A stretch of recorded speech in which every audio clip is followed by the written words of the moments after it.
자, 우리 문제 좀 풀어보겠습니다. 자, 1번 병원 얘기가 나와요. 그러면 어떤 검사 방법? 환자 대조군. 답은 4번이죠. 자, 2번입니다. 자, 여기에서 힌트는 일부 지역에 특수하게 어쩌고저쩌고 하면서 일정한 양상을 유지하고 어쩌고저쩌고 나옵니다. 답은 2번. 토착성이 되겠죠. 자, 3번입니다. 자, 우리 임상 실험할 때 사용하는 방법 3가지가 있다 그랬습니다. 무작위 배정법, 양측, 그러니까 눈가림법, 맹검법, 위약투약법, 선별투약법은 없죠. 답은 4번이죠. 자, 4번입니다. 환자군이 있고 대조군이 있어요. 그럼 우리가 알고 있는 환자 대조군을 얘기하는 거고, 환자 대조군의 또 다른 말은 후향적 연구죠. 답은 2번이 되죠. 2번. 그 다음에 5번입니다. 자, 5번은 2단계 역학이래. 그럼 2단계 역학하면은 분석 역학을 얘기하는 거죠. 답은 4번. 자, 6번입니다. 베일의 홍역과 같이 수년의 간격으로 집단 발병이 되는 거래. 그럼 이거는 우리가 알고 있는 주기변화죠. 그럼 주기변화의 또 다른 말은 순환변화죠. 답은 1번이죠. 1번. 그 다음에 7번입니다. 자, 코호르트 연구하면은 구할 수 있는 거. 상대 위험도, 기여 위험도, 발생률도 구할 수 있죠. 그렇죠? 그러나 비례 사망지수는 구할 수 없는 거죠. 답은 4번이에요. 자, 8번입니다. 자, 설명하고 있는 보건지표. 백분율이고 병원체의 감염력, 전염력을 간접적으로 측정한대요. 발단 환자 나왔습니다. 발단 환자, 최초의 환자를 발단 환자를 했지. 이 환자 때문에 생기는 거 뭐예요? 2차 발병률을 얘기하는 거죠. 답은 3번이네요. 자, 9번입니다. 비교 위험도 구하래요. 답은 몇 번 나오셨을까요?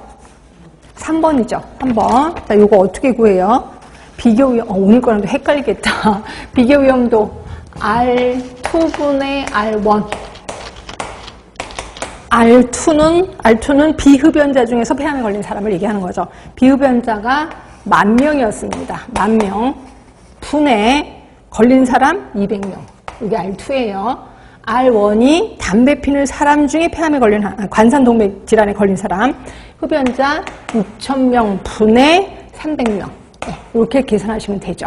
그죠? 곱하기 100은 안 해도 될 것 같아. 퍼센트가 아니어서. 그러면 답은 2.5가 나와요. 2.5.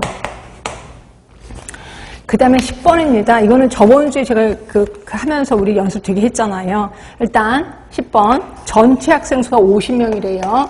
그리고 2차 발병률을 구하는 거예요. 근데 최초에 발단 환자 1명이 있었고 그 1명 때문에 5명이 생겼어. 그러면 50분의 5입니다. 이것만 딸랑하면 큰일 나는 거지. 왜냐면 이 50명 안에 발단 환자가 들어가 있잖아요. 마이너스 1을 해야 돼. 발단 환자 빼줘야 돼 있죠. 그 다음에 20명이 예전에 예방접종을 맞았대. 그럼 면역이 생겼다는 거죠. 20을 빼주셔야 돼. 그리고 15명은 이전에 홍역에 이미 걸렸었대. 그러면 이 사람도 빼줘야 돼. 이렇게 되는 거죠. 자, 그래서 답은 4번이 됩니다. 4번. 그 다음에 11번이에요. 자, 교차비를 구하래요. 교차비는 우리 공식 기억하세요? BC분의 AD 했었거든요. 그러면 B에 해당되는 게 뭐예요? B에 해당되는 게 160. C가 2죠. 곱하기 2. 그 다음에 A가 40.